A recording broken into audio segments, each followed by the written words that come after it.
할렐루야. 이곳 2030 컨퍼런스 예배에 오신 모든 여러분들을 환영합니다. 여러분들께서 이곳에 모이신 이유, 예배하기 위하여 모이신 것 믿습니다. 어느 곳에서 어떠한 모습으로 어떠한 환경 가운데 예배하고 계신지 저는 지금 알지 못하지만 하나님께서 모든 곳에 계시고 모든 분들과 함께 하시며 주관자 되심을 믿음으로 이 시간 함께 예배할 것입니다. 우리들의 중심을 보시는 주님께서 찾으시는 그 예배자 한 사람, 그 한 사람 한 사람이 여러분 되시기를 소망해 봅니다. 이 시간 다 함께 예배하시겠습니다.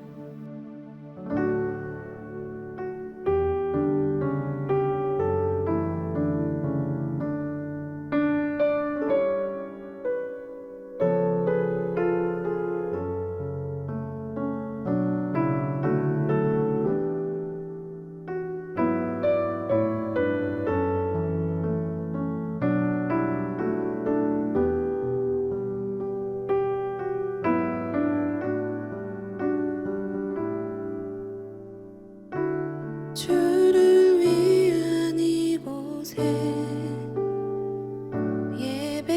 예배하는 자들 중에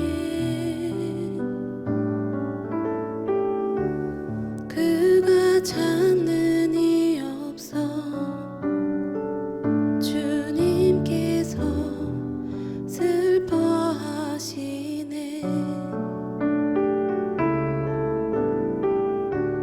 주님이 찾으시는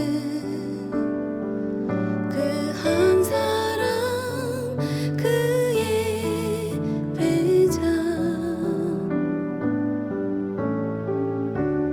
내가 그 사람 되기 간절히 주께 예배하네.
다시 한번 찬양합시다. 주를 위한 이곳에, 주를 위한 이곳에 예배하는 자들 중에 그가 찾는 이 없어, 그가 찾는 이 없어. 주님께서 슬퍼하시네. 주님이 찾으시는, 주님이 찾으시는 그 한 사람, 그의 배자, 내가 그 사람 되기, 내가 그 사람 되기 간절히 주께 예배하네.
그렇습니다, 주님. 우리가 주님의 은혜로 이 자리에 있음을 고백합니다. 우리가 예배할 수 있는 유일한 이유 아버지의 은혜 때문임을 고백합니다. 우리의 예배받기에 합당하신 그 예수 그리스도의 이름으로 간절히 기도드렸습니다. 아멘. 이 시간 다 함께 기쁜 마음으로 찬양하실 텐데요, 우리의 주관자 되시고 우리를 창조하셨으며 찬양받기에 합당하신 그 주님을 기쁜 마음으로 찬양합시다.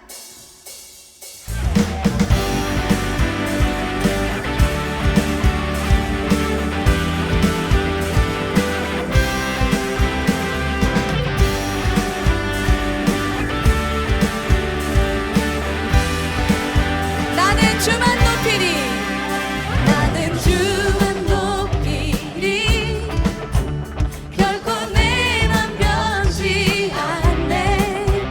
세상 모든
오늘 우리에게 주시는 말씀은 창세기 1장 1절에서 5절입니다. 태초에 하나님이 천지를 창조하셨다. 땅이 혼돈하고 공허하여 어둠이 깊은 위에 있고 하나님의 영은 물 위에 움직이고 계셨다. 하나님이 말씀하시기를 빛이 생겨라 하시니 빛이 생겼다. 그 빛이 하나님 보시기에 좋았다. 하나님이 빛과 어둠을 나누셔서 빛을 낮이라고 하시고 어둠을 밤이라고 하셨다. 저녁이 되고 아침이 되니 하루가 지났다. 오늘 우리에게 주신 하나님의 말씀입니다.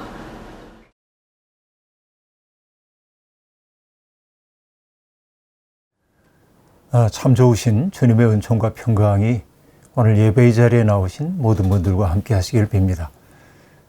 대면하고 함께 대화를 나누고 또 하나님의 은혜를 나눌 수 있더라면 참 좋을 텐데 지금 우리의 상황이 그럴 수가 없어서 여러분과 얼굴과 얼굴을 마주하지 못하는 것이 매우 유감스럽게 여겨지긴 합니다.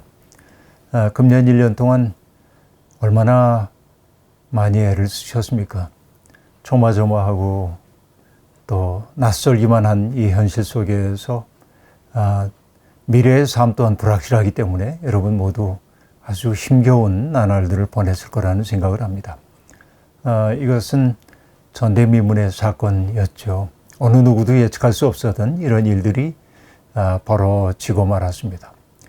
사실 이 코로나19 시대라고 하는 거 앞으로는 아마 시대 구분을 할 때 코로나19 이전과 이후로 시대 구분을 하게 되지 않을까 하는 생각이 들긴 합니다만은 코로나 바이러스 문제 때문에 오늘 전 세계가 우리의 문명이 이대로 가도 괜찮은 것인지에 대한 질문을 시작했다고 얘기할 수 있겠습니다. 사람들은 백신이 나오고 치료제가 나오고 그러면은 코로나19의 상황은 정리될 거라고 그렇게 기대를 하지만 그러나 조금 더 눈 밝은 사람들은 그런 기대를 갖기가 어렵다고 이구동성으로 이야기를 하고 있습니다. 왜냐하면 코로나19는 사실은 괴질이지만 이것은 인간이 그동안 탐욕적으로 살아왔던 삶의 방식이 빚어낸 하나의 참극이라고 보기 때문에 그렇습니다. 사실 이것은 큰 틀에서 보자고 한다면은 소위 기후 문제와 밀접한 관계, 생태학적 위기와 밀접한 관계가 있다고 누구나 다 이야기를 하고 있습니다. 다시 말하면은 이 기후의 위기의 문제가 아주 심각하게 우리 시대에 대두됐다는 그런 말이죠. 사실 기후에 대해서 매스컴이 표현을 할 때 그 표현 양식이 아주 급속하게 변화되어 왔던 것을 우리가 알 수 있습니다. 처음에는 기후 변화 이렇게 말했죠. 그러나 다음에는 기후 위기라고 하는 말이 대두되었고 또 얼마 지나지 않아서 기후 재앙 이런 말이 사용됐고 또 최근에는 기후 붕괴라고 이야기해서 우리에게 아주 암울한 미래가 다가올 것처럼 우리에게 두려움을 자각시키고 있는 게 사실입니다. 제레미 리프킨이라고 하는 그 학자가 들려주는 이야기가 매우 일리가 있습니다. 1900년만 해도 인간이 이 지구라고 하는 땅에서 차지하여 살고 있었던 공간이 약 14% 정도였다고 하죠. 그런데 2000년이 되었을 때 인간이 가용한 지구의 그 땅 가운데 77%를 사용하고 있다. 이런 얘기를 리프킨이 말하고 있습니다. 그렇게 본다고 한다면은 인간이 살고 있었던 영역과 동물들이 머물러 살고 있었던 영역이 이제는 해체되고 그 경계선이 무너지기 시작했고 그래서 인간이 동물의 세계를 침범한 것과 마찬가지로 동물의 세계도 인간의 세계로 넘어올 수밖에 없고 생존을 위하여 동물을 숙주로 하여 살아왔던 여러 가지 바이러스라든지 질병들이 살아남기 위해서 인간을 새로운 숙주로 선택했다. 이렇게도 이제 보게 되는 거죠. 이게 저는 정확한 과학적인 진실, 통계에 입각해서 얘기할 수는 없지만 이것이 오늘 우리가 직면하고 있는 현실인 것은 분명합니다. 아주 오래전서부터 우리 지구촌이 상당한 위기 가운데 있다는 이야기, 경고의 목소리는 도처에서 들려왔습니다. 온실 효과로 말미암아서 지구가 뜨거워지고 있다든지, 해수면이 높아지고 있다든지, 북극의 빙하가 녹고 동토층이었던 땅들이 점점 녹아버리는 이런 일들이 벌어지고 있고, 이것은 인류가 경험하지 못한 새로운 그 위기를 분명히 가져올 거라는 얘기가 있었음에도 불구하고 사실은 사람들은 그 말들에 별로 귀를 기울이지는 않았던 것이죠. 왜냐하면 그것이 당장 우리의 삶에 굉장히 큰 변화를 가져오지 않을 거라고 하는 신화가 그들에게 있었기 때문에 그렇습니다. 하지만 이제는 우리가 그 기후 붕괴 문제에 무심할 수가 없습니다. 2019년에 호주에 6개월 이상 지속되었던 산불 이야기를 우리는 두려움으로 바라봤습니다. 수많은 산림 자원이 불에 타 없어졌고요. 뿐만 아니라 거기에 터여 살고 있었던 동물들이 불에 타 죽는 참혹한 그런 모습을 우리는 안타까움으로 바라볼 수밖에 없었습니다. 그뿐만이 아니죠. 이 북극의 빙하들이 녹아내리고 북극곰들이 서식처를 잃어버리고 하는 일들도 들려왔고, 또 여러분이 지금 터여 살고 있는 미국의 캘리포니아라든지 오레곤이라든지 워싱턴주라든지 이런 곳에서 빈발하고 있는 산불이 누군가의 방화 혹은 실화 때문이 아니라 기후변화로 말미암아 그 번개가 수도 없이 내리쳐서 빚어졌다. 이 얘기가 이젠 우리에게 현실로 다가오기 시작합니다. 여러분의 조국인 이 대한민국도 역시 마찬가지입니다. 어마어마한 폭우가 쏟아지기도 하고요. 그리고 이전에는 괜찮았던 산들이 무너져 내려서 산사태로 수없이 많은 사람들이 삶의 터전을 잃어버리고 죽기도 하고, 이것이 우리의 현실이 되어버리고 말았습니다. 그 때문에 많은 사람들이 인간으로 말미암아 이제 제6의 멸종사태가 오는지 모르겠다고 얘기하고 있고, 그것을 가리켜서 안트로포신, 인간세라고 하는 말로 나타내기도 합니다. 그러니까 이 지구의 멸망이 인간으로 말미암아 빚어질 수 있는 가능성이 이제 심각하게 논의되어야 한다라고 하는 것이죠. 이게 우리가 살고 있는 정난한 세상의 모습입니다.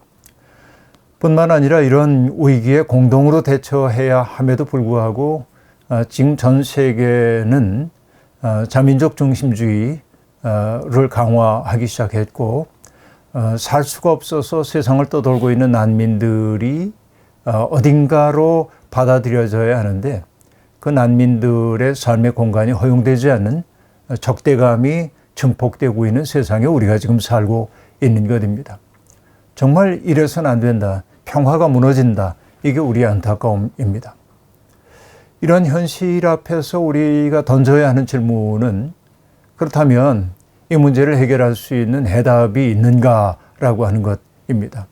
과연 인간은 이 위기를 극복하고 이전에 그랬던 것처럼 앞으로 전진하여 갈 수 있을 것인가? 인간의 그 미래는 지속 가능한가? 이런 질문들이 우리에게 여전히 떠오르고 있는 것입니다.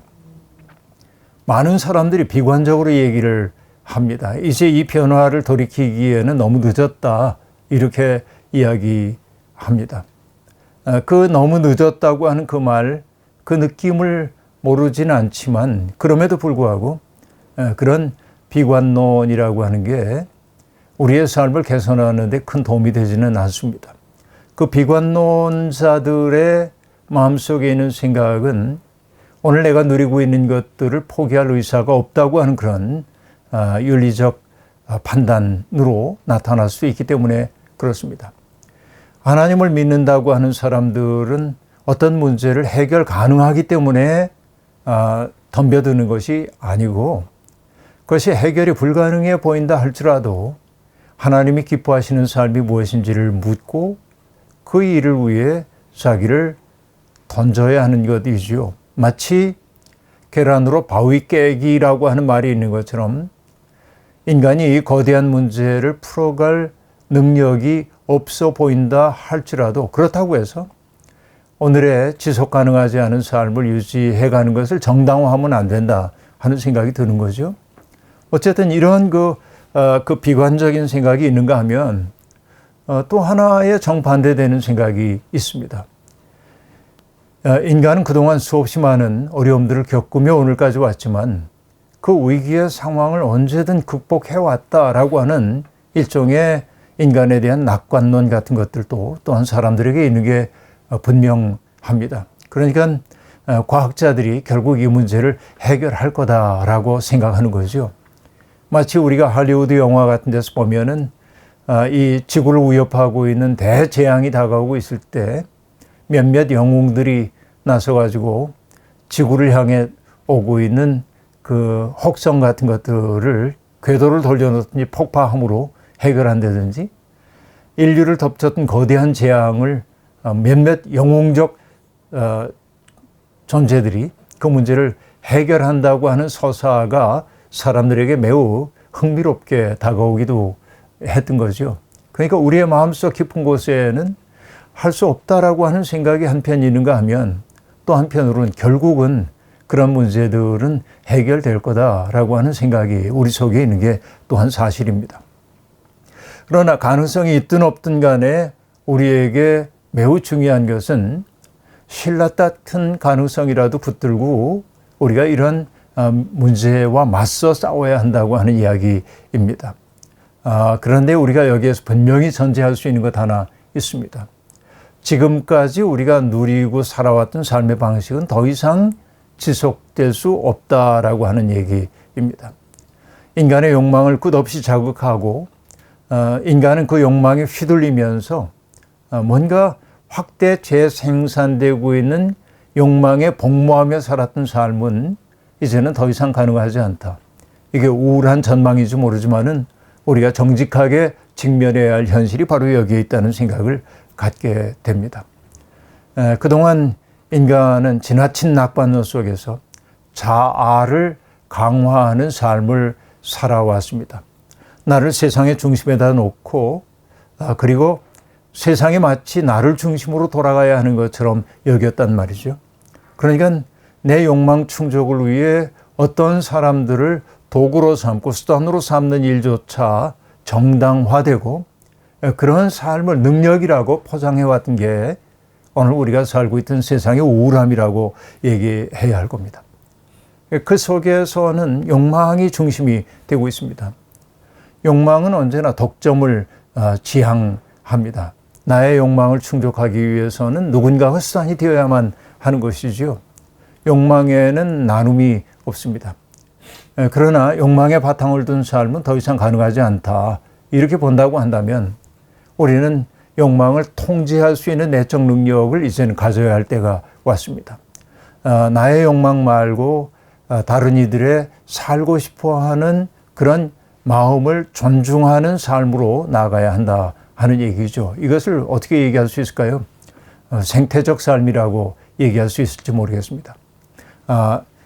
자아중심적인 삶에서 생태적 사고로의 전환이 일어나야 할 때가 바로 지금이라는 생각이 듭니다. 세상을 끝없이 성공의 사다리 오르기로 파악하고 있는 사람들이 있습니다. 남들과 경쟁해서 이겨내야 하고 그러기 위해서는 내가 능력 있는 사람이 되어야 하고 또 사회적 자본들을 많아지게 하므로 누군가가 내 삶을 이렇게 밀어 올려줄 수 있는 자본이 많아야 한다고 지금까지는 생각해 왔습니다. 그러나 그것만이 우리에게 주어져 있는 삶인가 하는 생각을 우리가 다시금 해야 할 때가 왔다 하는 얘기입니다. 매튜 폭스라고 하는 영성신학자가 들려주고 있는 흥미로운 이야기가 있습니다. 두 가지 삶의 방식이 있다는 거예요. 하나는 사다리 오르기로서의 삶이 있습니다. 한 단 한 단 성공의 사다리 위를 향해 올라가야 한다는 거죠. 그런데 문제는 사다리 위로 올라갈수록 좁아져요. 거기엔 많은 사람들을 허용하지 않기 때문에 그렇습니다. 좁아진다고 하는 건 뭡니까? 경쟁이 심화된다고 하는 얘기입니다. 경쟁이 심화된다고 하는 것은 지금 내 주위에 있는 사람들을 사랑해야 할 대상으로 바라보기보다는 내가 극복해야 할 적으로 내면 속에 인식하게 되는 경향이 있다고 한 말일 겁니다. 그렇죠. 그런데 그 사다리 꼭대기에 올라간다고 해가지고 행복해지냐면 꼭 그렇지는 않습니다. 왜? 그것은 불안한 자리이기 때문에 그렇습니다. 누군가가 내 자리를 차지하기 위해 나를 끌어내리는지도 모른다는 불안감이 있기 때문에 결국은 그런 삶은 우리를 긴장시키고 우리를 끝없는 스트레스 속에 밀어 넣을 거라고 얘기합니다. 제가 이렇게 얘기한다고 그래가지고 우리들이 나 스스로를 아름답게 성장시키려는 노력을 그만두자는 얘기가 아닙니다. 우리가 그런 노력을 해야 되죠. 그러나 우리의 삶의 방식에 대한 근원적인 고찰이 필요하다는 얘기입니다. 근데 매튜 폭스가 얘기하고 있는 두 번째 삶의 방식이 있습니다. 그것은 그 서클 댄스인가요? 원무를 추는 삶입니다. 강강수월래 같은 춤을 여러분 연상해 보면 되겠습니다. 사람들이 손을 잡고 원을 이루어내게 되었을 때 거기엔 계급이 없습니다. 높고 낮음이 없습니다. 두루 다 각자의 역할이 있을 뿐이죠. 덩실덩실 춤을 춥니다. 그 원무로서의 삶이 좋은 것은 무엇입니까? 그 속에는 계급이 없고 계층이 없기 때문에 누구라도 거기에 동참시킬 수 있다는 겁니다. 저쪽 한쪽 구석에서 우울한 표정을 짓고 있는 사람이 있을 때 원무를 추는 사람들은 이렇게 초대할 수 있습니다. 왜 거기에서 그렇게 외롭게 쓸쓸한 표정을 짓고 있어? 이리로 와가지고 우리 함께 춤을 추자고. 그래서 그의 손을 잡고 춤을 추기 시작할 때 원은 점점 커진다고 얘기를 하고 있습니다. 결국 우리가 이 땅에서 신앙인으로 산다고 하는 것은 바로 세상에 끊임없이 우리를 성공의 사다리 위로 밀어 올리려고 하고 그렇게 가야 한다고 지시하여 보여줄 때 다른 삶이 가능하다고 하는 사실을 자각하고 또 그런 삶을 실천하고 누군가와 더불어 손을 붙잡을 줄 아는 마음 넉넉함을 갖는 데 있다고 얘기할 수 있겠습니다. 이것이 우리에게 주어져 있는 하나의 도전이라고 얘기할 수 있습니다. 우리는 하나님을 창조주라고 고백합니다. 하나님이 세상의 구원자, 섭리자라고도 고백하기도 합니다. 여러분, 하나님이 세상의 창조자라고 하는 그 고백은 자연과학자들 혹은 진화론자들과 경쟁하기 위한 말이 아닙니다. 이것은 문법 구조가 전혀 다른 이야기입니다. 하나님을 창조주로 믿는다는 말 속에 담겨있는 매우 중요한 의미는 세상에 존재하는 모든 것 속에서 하나님의 숨결을 느끼는 것이 인간의 본연이라고 하는 말이 그 속에 담겨 있다고 얘기할 수 있겠습니다. 세상에 존재하는 모든 것들은 거기에 있어야 하기 때문에 존재하는 겁니다. 그게 하나님의 뜻입니다. 있어야 할 것이 있어야 할 자리에 있도록 하는 것이 하나님의 세계, 하나님의 질서라는 것이 하나님을 창조주로 믿는다고 하는 말의 의미이기도 한 겁니다. 그렇게 본다고 한다면 우리에게 있어서 생명의 말씀인 성경이 우리의 삶의 지도인 것은 분명합니다. 그러나 그 지도만 붙들고 살기보다는 하나님이 창조하신 창조의 신비 속에서 하나님의 숨결을 느끼며 살 때 우리의 삶의 영역이 확장되고 우리의 삶이 더 정서적으로 아름다워질 수 있다고 이렇게 얘기할 수 있겠습니다. 바로 이것이 소중합니다. 세상의 모든 것들은 다 연결되어 있습니다. 하나님의 숨 가운데서 연결되어 있는 것이죠. 다시 얘기하면은 너 없이는 나도 없다. 이것이 성경이 우리에게 가르쳐주는 창조신앙의 신비라고 이야기할 수 있겠습니다.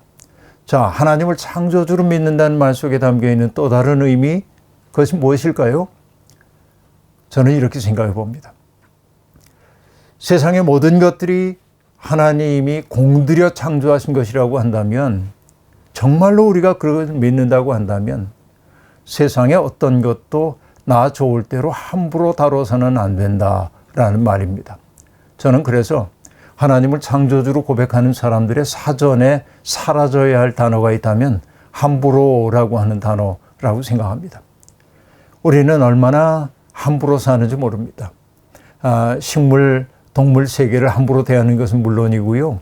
함께 살라고 주신 이웃까지도 함부로 대하며 사는 게 우리의 삶의 방식 아닙니까? 그것은 매우 폭력적 삶의 방식입니다. 그러나 하나님을 창조주로 믿는다고 진정으로 고백한다고 한다면 오늘 우리가 살고 있는 삶의 터전인 이 생태계를 우리가 함부로 다뤄서는 안 됩니다. 물론 인간이 뭔가를 먹고 살기 위해서는 동물을 잡아야 할 때도 있고 식물들을 섭취해야 할 때도 있지만은 그러나 그것이 폭력적 방식으로 이루어지지는 않도록 마음을 써야 한다는 말이죠. 또 사람을 대하는 것도 똑같습니다. 피부색이라든지 종교라든지 그 사람이 가지고 있는 다양한 그 생각들 때문에 누군가를 배제하고 혐오하고 수치심을 안겨주는 그 삶은 세상에 존재하는 모든 것들이 하나님으로부터 나왔다고 하는 고백과 일치될 수가 없는 것입니다. 제가 요즘 제일 안타깝게 여기는 게 바로 그것입니다. 하나님을 잘 믿는다고 하는 사람들이 오히려 하나님이 창조하신 세상을 파괴하는 일을 서슴없이 자행하고 또 하나님의 공들여서 창조하신 존재인 우리의 이웃들을 혐오하고 그들에게 수치심을 안겨주는 이런 일들이 너무나 부끄럽게 여겨지는 겁니다. 하나님을 믿는 사람들은 그렇게 하면 안 되는 겁니다. 여러분 성경에 보면은 천지를 창조하신 하나님이 창조하신 모든 것들이 보기에 아름다웠다, 보기에 좋았더라 이렇게 얘기합니다. 그런데 계속 좋다 하고 얘기하다가 하나 보기에 좋지 않았다고 하는 것이 있었습니다. 그게 뭔지 기억하시죠? 아담이 홀로 있는 것이 하나님 보시기에 좋지 않았다는 겁니다. 그래서 쓸쓸해 보이는 아담에게 하나님은 돕는 배필을 만들어줘야겠다고 생각하십니다. 그래서 하나님이 맨 처음에 하셨던 일은 흙으로 동물과 공중에 나는 새를 만들어서 아담 앞에 이끌고 오시는 일이었습니다. 유대인 랍비인 조나탄 섹스가 창세기 이야기를 들려주면서 묻습니다. 하나님이 동물들을 만들어 아담 앞에 이끌고 온 까닭이 뭡니까? 라고 물어보면 사람들은 이구동성으로 이름을 지어주라고 라고 대답한다는 겁니다. 그러나 그는 얘기합니다. 하나님이 이름을 지어주라고 명령하신 바는 없다. 성경을 가만히 보면 정말 그럽니다. 하나님이 이끌고 오신 동물에게 아담이 이름을 붙여주면 그게 그 동물의 이름이 되었다는 말은 나오죠. 물론 유추 해석이라고 할 수도 있겠습니다만은. 근데 이 얘기에서 조나탄 섹스가 하고 싶던 얘기는 뭔지 아십니까? 하나님이 동물들을 만들어서 아담 앞에 이끌고 오신 까닭, 그것은 함께 경탄하자고 라고 말합니다. 함께 경탄하자고. 그러니까 인간의 존재론적인 쓸쓸함은 어디에서 비롯되냐면 그것은 경탄을 잃어버릴 때 그렇다는 겁니다. 뭔가를 바라보면서 하고 기뻐할 수 있는 능력이 우리 속에서 사라질 때 인간은 존재론적 쓸쓸함 속에 빠질 수밖에 없다고 그렇게 이야기를 하고 있는 것입니다. 가만히 생각을 해보십시오. 여러분 봄이 되어가지고 피어나는 꽃들을 바라보면서 정말로 기뻐한다면, 여름이 되어서 무성하게 생장하는 나무들을 바라보며 기뻐할 수 있다면, 가을이 되어서 단풍으로 변하는 그 과정 하나하나를 신비롭게 바라볼 수 있다면, 그렇죠?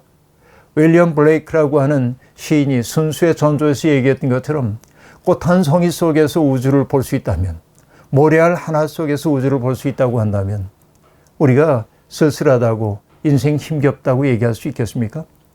끝없이 욕망의 길로 우리를 몰아가는 세상에서 우리는 뭔가를 바라보며 기뻐할 수 있는 능력을 박탈당하고 있는 것입니다. 주어진 것을 누리지 못하도록 그렇게 되었다는 것이죠. 정말 경탄의 능력이 우리에게 회복되어야만 한다 하는 얘기입니다. 여러분 그 시 아실 겁니다. 나태주의 풀꽃이라고 하는 시 기억나시죠? 자세히 보아야 예쁘다. 오래 바라봐야 사랑스럽다. 너도 그렇다. 그렇죠? 세 줄로 되어 있는 짤막한 시입니다. 근데 이 시가 많은 사람들에게 감동을 줍니다. 그 까닭은 내용이 좋아서이기도 하지만 기억하기 좋아서이기도 할 겁니다. 근데 생각해 보면 여기에 얘기하듯이 자세히 보아야 예쁘다고 얘기하고 있는데 우리가 뭔가를 자세히 보질 않아요. 그리고 자세히 보기 위해서는 오랫동안 바라봐야 합니다. 시간이 없어요. 오래 바라보지 못합니다. 그 때문에 우리는 뭔가를 사랑스럽게 보지도 못하고 예쁘게 보지도 못합니다. 사람을 대하는 것 또한 마찬가지입니다. 우리가 어떤 사람을 나의 척도를 가지고 이러쿵저러쿵 미추의 기준을 가지고 평가할 수도 있지만 그를 자세히 보고 오랫동안 바라보다 보면 겉으로 드러난 그의 존재의 모습보다도 그의 내면 속에 맺혀 있는 것들이 내 눈에 보이기 시작하면 어떤 사람도 함부로 평가하거나 혹은 함부로 재단해 버릴 수 없다는 사실을 알게 됩니다. 이것이 하나님을 창조주로 믿는다고 하는 사람들의 삶의 모습이어야 합니다. 여러분, 바울 사도가 갈라디아서에서 성령의 9가지 열매를 얘기하면서 사랑, 기쁨, 화평, 인내, 친절, 선함, 신실함, 온유, 그리고 절제, 이걸 얘기하잖아요. 이 9가지 열매 가운데 정말 중요한 것이 뭐냐면 뒤에 나오는 그런 얘기, 선함, 이 친절함이라고 얘기할 수 있겠는데요. 신실함, 온유함, 그리고 절제라고 말하는데 우리 시대가 이런 성령의 열매를 다 빼앗아가고 있는 것 아닌가 생각을 해보는 겁니다. 인간은 어떤 존재입니까? 창세기에 의하면 하나님의 인간 창조 이야기가 매우 흥미롭게 나타나고 있습니다. 아담의 쓸쓸함이 해소가 되지 않아요. 그래서 하나님은 아담을 깊이 잠들게 하고 갈비뼈 하나를 뽑아가지고 하와를 만드십니다. 잠에서 깨어난 아담은 자기 앞에 나타난 낯선 존재인 하와를 바라보면서 사랑의 노래를 부르죠. 저는 농담처럼 얘기합니다. 인간이 최초로 만들어낸 문장은 사랑 고백이었다고 말이죠. 우리 세번역 성서는 이렇게 이야기를 하고 있거든요. 이제야 나타났구나 이 사람. 뼈도 나의 뼈, 살도 나의 살, 남자에게서 나왔으니 여자라 하리라 하고 얘기합니다. 자기 앞에 낯선 존재가 현존하여 있습니다. 그 낯선 존재를 보고 사랑의 노래를 부르고 있습니다. 이게 인간의 본연의 모습이라는 겁니다. 이 이야기, 창세기 이야기 속에 담겨있는 매우 중요한 의미는 무엇이겠습니까? 인간은 서로 비스듬히 기댄 채 살아갈 수밖에 없는 존재라고 하는 얘기입니다. 다시 얘기하면 너 없이는 나도 없는 것이 우리의 인생이라고 하는 이야기입니다. 그렇죠? 상호 공속된 존재라고 하는 말일 겁니다. 이게 중요합니다. 여러분, 시인인 정현종 선생님이 비스듬히라고 하는 시를 쓰셨는데요. 거기에 보면 세상의 모든 것들이 비스듬히 기대고 있다고 얘기를 합니다. 산에 사는 나무들도 보면은 바람에 넘어지는 나무들도 서로를 비스듬히 기대면서 면면이 인생을 지탱해 가고 있다는 겁니다. 그러면서 그가 얘기합니다. 우리는 기대는 게 많은데 내가 기대는 게 흐리면 나도 흐려지고 내가 기대는 게 맑으면 나도 맑아지는 거죠. 똑같습니다. 나에게 기대는 사람들이 나의 상태에 따라서 맑기도 하고 흐리기도 하는 것이죠. 인간은 너 없이는 살아갈 수 없는 존재다라고 하는 게 창세기의 인간 창조 이야기의 핵심이라고 볼 수 있습니다. 이게 참 중요합니다. 그래서 우리가 잊지 말아야 될 것은 지금 내 앞에 있는 사람, 나와 더불어 살고 있는 사람은 하나님이 내게 이끌어 주신 사람이라는 사실을 잊지 말아야 합니다. 인간의 인간됨이라고 하는 것은 두 가지의 책임을 지는 데서 발현된다고 얘기할 수 있습니다. 저는 이것을 이렇게 얘기하곤 합니다. 인간이 하나님에게 받은 질문이 있습니다. 하나님이 인간에게 던진 첫 번째 질문은 에덴 동산에서 이루어졌는데요. 아담아 내가 어디에 있느냐라고 하는 질문이었습니다. 아담이 어디에 있는지 하나님이 알지 못했을까요? 선악과 열매를 따먹고 그리고 그 자신이 벌거벗었음을 알고 부끄러운 데를 나뭇잎으로 가리고 하나님이 동산을 거니시는 소리가 들려오자 아담은 하나님을 피하여서 나무 뒤에 숨었습니다. 하나님이 아담이 어디 있는지 모르셨을 리가 없잖아요. 아담아 내가 어디 있느냐라고 하는 질문 속에 담겨있는 의미는 아담아 내가 마땅히 있어야 할 곳에 있지 않구나라고 하는 뜻일 겁니다.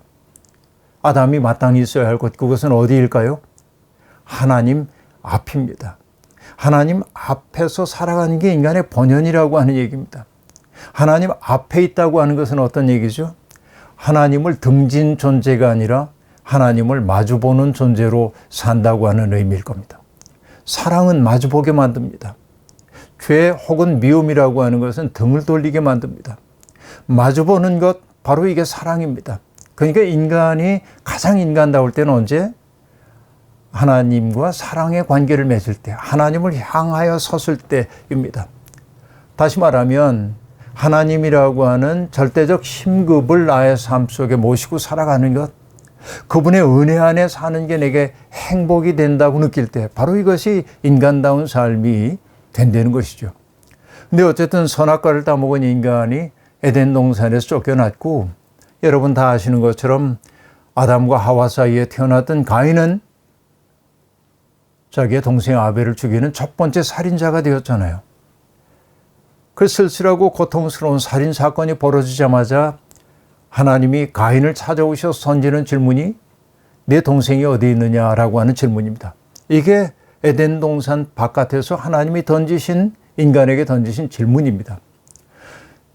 아벨의 운명이 어떻게 되는지 몰라서 그렇게 질문하셨을까요? 그렇지 않죠. 그때 그 질문 앞에 가인이 내가 죄를 지었나이다 고백하면 좋을 텐데, 그가 퉁명스럽게 했던 대답 기억나시죠? 내가 내 동생을 지키는 자입니까? 그렇게 말합니다. 하나님은 그 질문에 대한 대답 안 하시지만, 그러나 대답 안 하신다고 대답 안 한 건 아니죠. 내가 내 동생을 지키는 자입니까? 하나님의 대답은 그렇다. 나는 너를 내 동생을 지키는 자로 만들었다 일 겁니다. 왜냐하면 이것이 성서가 일관되게 보여주고 있는 하나님의 관심사이기 때문에 그렇습니다. 동생을 지키며 산다고 하는 것, 그것이 성서적 언어로 얘기하면 뭡니까? 이웃사랑 아닙니까? 아담아 네가 어디 있느냐 하는 질문에 응답하고 사는 게 하나님 사랑이라고 한다면, 내 동생이 어디 있느냐라는 질문에 책임적으로 응답하며 사는 게 이웃사랑일 겁니다. 이 두 가지 질문 앞에 책임적 존재로 살기 시작할 때 우리는 비로소 하나님을 믿는 사람이라고 얘기할 수 있는 것이죠.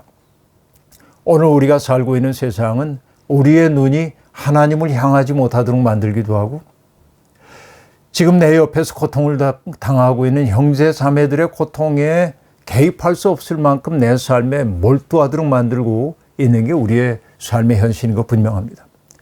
그러나 여러분, 우리가 하나님을 정녕 믿는 사람들이라고 한다면은 자아에게 고착되었던 시선을 돌려서 하나님을 자꾸만 바라봐야 하고, 그리고 고통받는 내 이웃들에게 응답하려는 마음을 가져야만 합니다. 희망이 있습니다. 오늘 읽었던 본문 말씀에 보면 하나님이 태초에 천지를 창조하셨느니라 라고 얘기한 후에 천지 창조 그 당시의 상황을 얘기하고 있습니다. 혼돈, 흑암, 그렇죠? 공허, 이것이 하나님이 창조하실 때의 세상의 모습이었습니다. 이것은 인간의 경험으로 얘기하자면 인간이 견디기 어려운 그런 순간들, 인간의 경험을 나타낸다고 볼 수 있습니다. 오늘 여러분의 가슴 속에도 공허가 있죠? 여러분의 삶 속에도 흑암이 드리워져 있죠? 그렇죠? 공포가 있죠? 그런데 하나님은 그런 흑암과 혼돈과 공허 속에 있는 사람들을 버려두지 않고 어떻게 했다고 얘기합니까? 하나님의 신이 수면 위를 운행하시니라. 운행한다고 하는 얘기는 암탉이 마치 병아리를 품에 안은 것처럼 품에 안으셨다라고 하는 뜻이죠. 따뜻하게 안았어요. 내 마음의 고통을, 내 마음의 공허를 내가 안다고 말씀하시는 거죠. 품에 안으셨어요. 그리고 마침내 때가 이르렀을 때 하나님이 하셨던 말씀 뭡니까? 빛이 있으라 라고 말하잖아요. 그러자 빛이 생겨났다고 얘기합니다. 오늘 여러분의 마음속 가득 드리워 있는 공허와 혼돈과 흑암이 있다고 할지라도 하나님은 여러분을 고아처럼 버려두지 않으십니다. 여러분 감싸 안고 계십니다. 세상 모든 사람들이 내게 등 돌린다 할지라도 하나님은 우리 곁에서 우리를 따뜻하게 품에 안으시고, 그래서 우리 속에 있는 냉랭함이 사라지도록 만들고 내 속에 생명이 꿈틀거리도록 만들고 있습니다. 그리고 빛이 있으라 말씀하시는 거죠. 바로 여러분이 하나님이 창조하신 빛입니다. 그래서 예수님은 당신의 제자들을 향해 말씀하시잖아요. 너희는 세상의 소금이다. 너희는 세상의 빛이다 라고 얘기합니다. 빛이 되어라 혹은 빛이 되어야만 한다가 아닙니다. 너희는 세상의 빛이다 라고 선언해 주셨습니다. 오늘 모든 것이 불확실한 시대, 공허와 흑암과 혼돈이 가득 차 있는 시대에 우리가 살고 있지만 우리가 잊지 말아야 될 것은 그 혼돈과 공허와 흑암을 하나님은 질서로 바꾸실 수 있는 능력이 있다.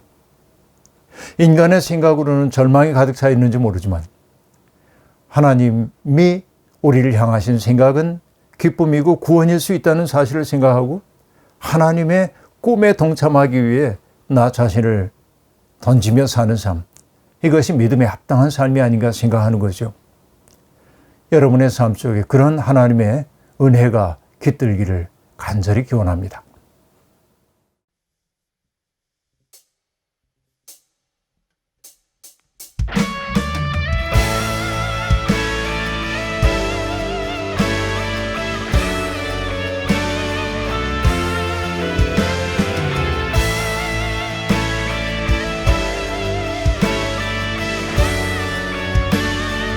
교회여 일어나라. 교회여 일어나라.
나아갑시다. 아버지께서 우리를 처음 창조하셨던 그날의 그 모습을 회복하기를 원합니다. 하나님 아버지께서 우리에게 원하시는 그 삶을 살아가기를 원합니다. 내가 원하는 것이 아닌 아버지께서 원하시는 그 삶을 살아가기를 원합니다. 이 시간 함께 기도하며 나아갑시다. 주님, 아버지께서 원하시는 삶을 우리가 살아가기를 원합니다. 아버지 하나님께서 우리를 창조하셨던 그날의 그 모습대로 우리가 하나 되어 서로를 바라보며 살아가기를 원합니다. 주님,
김기성 목사님 말씀을 통해 큰 은혜 받게 하심을 감사드립니다. 2020년 2030 컨퍼런스 뉴 노멀 시대의 제자라는 주제로 함께하고 있습니다. 이 시간에 우리에게 주신 말씀을 기억하면서 함께 기도하는 시간을 갖고자 합니다. 지금 우리가 겪는 모든 어려움이 결국은 우리의 탐욕과 욕망이 원인이 되었음을 알게 하셨습니다. 우리의 욕망과 탐욕을 버리고 더불어 살 수 있는 존재들이 되게 하옵소서. 하나님께서 창조하신 창조물들과 우리의 이웃들과 조화로운 삶을 살 수 있는 우리 모두가 되게 하옵소서. 우리 함께 그렇게 기도하기를 소망합니다. 두 번째 기도 제목은 지금의 이 혼돈과 공허와 흑암과 같은 이 시대를 빛과 질서로 바꾸실 하나님의 능력을 사모하며 기도합시다. 인간의 힘과 능력을 의지하지 않고 오직 하나님을 의지하는 제자의 삶을 살게 하옵소서. 어려움과 절망 속에서도 우리의 시선을 주님께로 고정하게 하옵소서. 우리 함께 그렇게 기도하는 시간이 되기를 소망합니다. 우리 시간 다 함께 기도하겠습니다.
지금의 팬데믹 시대에도 2030 컨퍼런스가 열릴 수 있도록 인도하신 하나님의 은혜에 감사를 드립니다. 뉴노멀 시대를 살아가는 모든 이들이 뉴노멀 시대의 제자로서의 삶을 살아가게 하옵소서. 이 어려움을 통해 우리의 삶을 되돌아보는 계기가 되게 하시고 그동안 탐욕과 욕망으로 살았던 우리의 삶을 회개하게 하옵소서. 주님, 출구가 보이지 않는 하루하루를 살고 있습니다. 1년 후를, 한 달 후를 예측할 수 없는 불안한 시대를 살아가고 있습니다. 인생의 중요한 시기에 미래에 대한 불확실함으로 고민하며 사는 많은 이들이 있습니다. 인간은 하나님을 마주봐야 하는 존재로 창조되었음을 깨닫게 하시고 어떤 상황에서도 하나님을 마주보며 살아가는 인생이 되게 하옵소서. 우리에게 말씀을 허락해 주심을 감사합니다. 오늘 우리 마음속에 뿌려진 하나님의 말씀의 씨앗이 싹을 틔우고 열매를 맺을 수 있도록 도와주옵소서. 온라인이라는 새로운 환경 속에서 시도하는 모든 순서마다 우리 주님의 은혜가 넘치게 하옵소서. 뉴노멀 시대에 허락하실 주님의 놀라운 은혜를 기대합니다. 모든 것에 감사드리며 예수님의 이름으로 기도드립니다. 아멘. 네, 첫 번째 저녁 집회를 모두 마치겠습니다.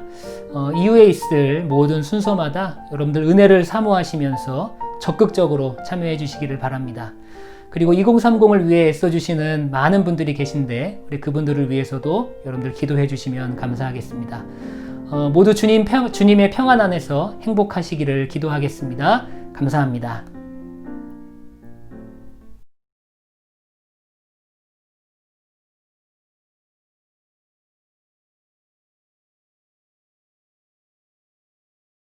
여러분 함께 예배하실 거죠? 안녕하세요 예수청년 여러분, 돌아온 광고 시간입니다. 2030 컨퍼런스는 슬기롭게 즐기고 계신가요? 2030을 통해 더 나은 주님의 제자 예수청년이 되길 소망합니다. 내일 있을 스케줄을 간략하게 공부하도록 하겠습니다. 내일 다시 중부 기준 시간 오전 10시에 인러브와 함께하는 말씀 묵상 시간이 있습니다. 내일은 박은총 대표님께서 인도해 주신다고 하네요. 놓치지 마세요. 내일 주제 강의는 이태호 목사님께서 이끌어 주십니다. 이태호 목사님께서 인종 문제와 교회의 역할에 대하여 라는 주제로 나눠주실 예정입니다. 끝나고 Q&A 세션이 있으니 참고해주세요. 내일은 또 특별한 상품 이벤트가 있죠. 주제 강의 후 특별 순서가 있습니다. 잊지 않았죠? 첫 번째 이벤트인 슬기로운 2030 생활에 참여하고 싶으시다면 2030 컨퍼런스를 개인별 또는 조 멤버들과 함께 어떻게 드리고 계시는지 30초 이내 영상 또는 사진을 보내주세요. 당첨되시면 무려 여러분이 속한 조원 모두에게 상품을 보내드립니다. 두 번째 이벤트인 사연 추첨을 위해 여러분들의 이야기를 받고 있습니다. 뉴노멀 시대를 살아가면서 어떻게 코로나를 이기고 있는지, 코로나를 통해 여러분에게 주신 말씀, 그리고 코로나 때문에 힘든 점에 대한 사연을 비밀 50자인으로 보내주세요. 영상과 사진, 그리고 여러분들의 사연은 2030 인스타 공식 계정 DM 또는 이메일로 info@2030conference.com으로 보내주세요. 마감은 11월 26일 11시 59분까지, 그러니까 중국 기준 시간으로 오늘 밤 11시 59분까지 참여해주세요. 어마어마한 상품이 기다리고 있습니다. 오늘의 광고는 여기까지고요. 오늘 참여하신 모든 분들께 감사를 드리며 저는 다음 광고를 기약하겠습니다. 모든 좋은 분들 되세요.